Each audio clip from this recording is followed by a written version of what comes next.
Hello friends, Marathi dictation 120 शब्द प्रति minute. Start. Shravan महिन्यापासून सुरू होणाऱ्या प्रत्येक उत्सवाकडे बारकाईने पाहिल्यास आपल्याला याचे महत्त्व समजू शकेल. पण गेल्या काही वर्षापासून उत्सव साजरे करण्याच्या उत्साहाच्या भरात आपण निसर्गाला हानी पोहोचवू लागलो आहोत. या बदलत्या उत्सवाचे उदाहरण म्हणजे साजरा होणारा गणेशोत्सव. लोकमान्य टिळकांनी स्वातंत्र्यपूर्व काळात सामाजिक प्रबोधनासाठी सार्वजनिक गणेशोत्सवाची मुहूर्तमेढ रोवली. तत्पूर्वी घरगुती गणेशोत्सव हा नित्यवर्षी साजरा केला जातच होता.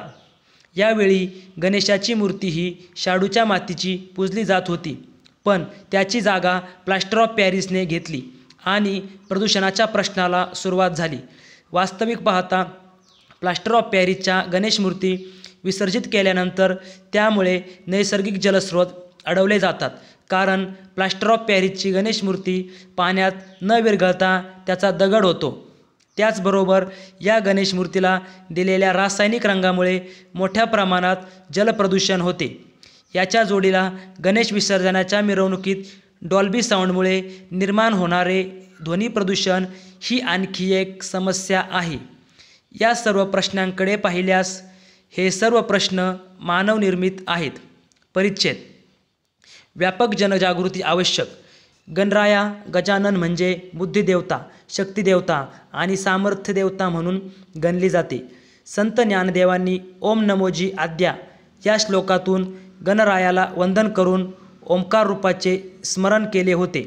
मग अशा 14 विद्या व 64 कलांचा अधिपतीचे नाते समृद्ध निसर्गाशी घट्ट करण्यासाठी आपण डोळसपणे या उत्सवाकडे पाहायला हवे.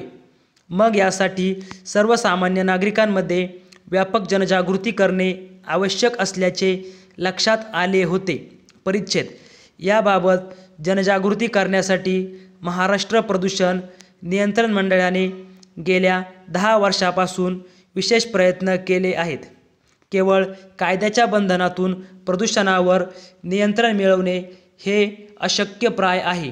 त्याकरिता सर्वसामान्य नागरिकांच्या मानसिकतेत व्यापक बदल करण्याची आवश्यकता आहे. म्हणूनच महाराष्ट्र प्रदूषण नियंत्रण मंडळाने गेल्या काही वर्षापासून राज्यातील अग्रगण्य वर्तमानपत्रे, दूरचित्रवाहिन्या, रेडिओ वाहिन्या यांच्या सहकार्याने विविध स्पर्धांचे आयोजन केले आहे. परिच्छेद. पर्यावरणपूर्वक गणेश मूर्ती. 10 वर्षापूर्वी इको फ्रेंडली गणपती ही संकल्पना फारशी रुजवली नव्हती, पण गेल्या 5 वर्षात पर्यावरणपूरक गणेश मूर्तीची मागणी वाढू लागली आहे. बाजारातील आर्थिक उलाढालीच्या नियमाप्रमाणे मागणी तसा पुरवठा या पद्धतीने पेनसारख्या गणपतीचे माहेरघर असणाऱ्या तालुक्यात अनेक कारखानदार शाडूच्या मातीच्या मूर्ती तयार करू लागले आहेत.